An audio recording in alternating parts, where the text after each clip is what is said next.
बच्चों, welcome to my channel learning launch 9। आज हम शुरू करेंगे क्वेश्चन नंबर 3।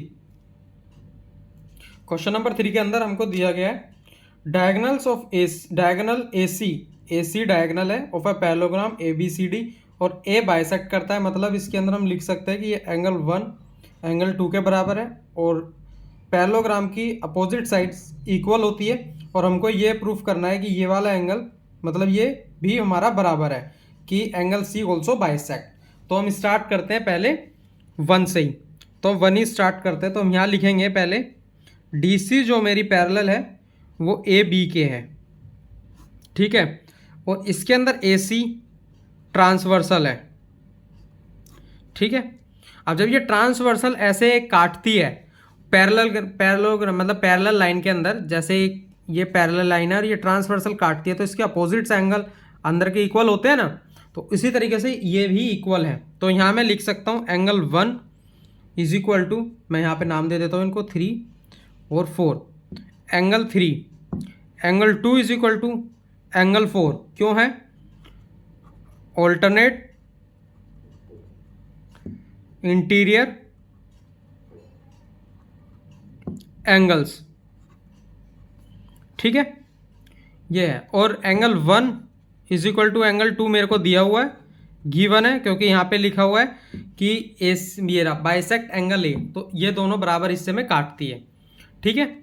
जब इतना लिखा है तो हम लिख सकते हैं कि एंगल 1 इज इक्वल टू मेरा एंगल 2 है और एंगल 2 मेरा एंगल 3 के बराबर, मतलब एंगल ये भी लिख सकता हूँ मैं angle 3 is equal to angle 4। क्यों है? क्योंकि देखो जब ये एंगल आपस में सारे बराबर है तो मेरा 1 4 के बराबर होगा, 2 भी 4 के बराबर हो सकता है, 3 भी। ये सारे एंगल एक दूसरे के इक्वल हैं। तो जब ये एक दूसरे के इक्वल है और यही हमको प्रूफ करना था, तो यहाँ लिख सकता हूँ मैं angle 3 is equal to angle 4, ये मेरे बराबर हैं, ये हैंस प्रूफ, क्योंकि यही हमको प्रूफ करना था, क्योंकि बाइसेक्ट जो होती है वो दो एंगल को बराबर हिस्सों में काट सकती है। तो हम यहाँ लिख सकते हैं कि BC मतलब angle C bisect AC bisect angle C, ये हमने प्रूफ कर दिया, ठीक है। अब हम लेते हैं सेकंड वाला कि हमको प्रूफ करना है ABCD इज अ रोम्बस। वो एक रोम्बस है, रोम्बस की सारी साइड्स इक्वल होती है। तो हम यहाँ लिखेंगे इन ट्राइंगल ABC, पहले ABC के अंदर लेते हैं। देखो एंगल 2 जो है मेरा वो एंगल 3 के बराबर है, क्योंकि सारे एंगल बराबर है, ठीक है। तो एंगल 2 के सामने वाली साइड कौन सी है? BC। और एंगल 3 के सामने वाली साइड है AB।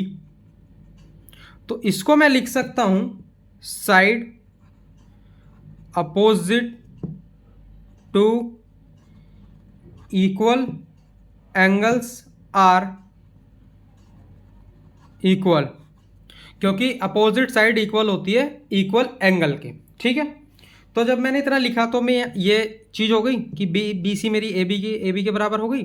चलो ठीक है, अब हम इसके अंदर लिखते हैं फिर इन ट्राइंगल ACD, सेम वही चीज़, angle 1 is equal to angle 4, तो DC मेरी बराबर होगी AD के। रीज़न हमारा सेम ऊपर वाला आ जाएगा। जब ये देखो एंगल्स हमारे सारे बराबर हैं, ये साइड्स हमारी सारी बराबर है, तो यहाँ पे लिख सकते हैं हम कि all sides are equal, all sides are equal so that ABCD is a rhombus. ये हमको यहाँ प्रूफ करना था और ये हमने प्रूफ कर दिया, हैंस प्रूफ। बस इतना सा क्वेश्चन था, बहुत छोटा क्वेश्चन था, आपको समझ में आ जाएगा। और समझ में आया तो मेरे चैनल को लाइक एंड सब्सक्राइब करें, अपने फ्रेंड्स में भी शेयर करें। बाकी के नेक्स्ट क्वेश्चन नेक्स्ट वीडियो में।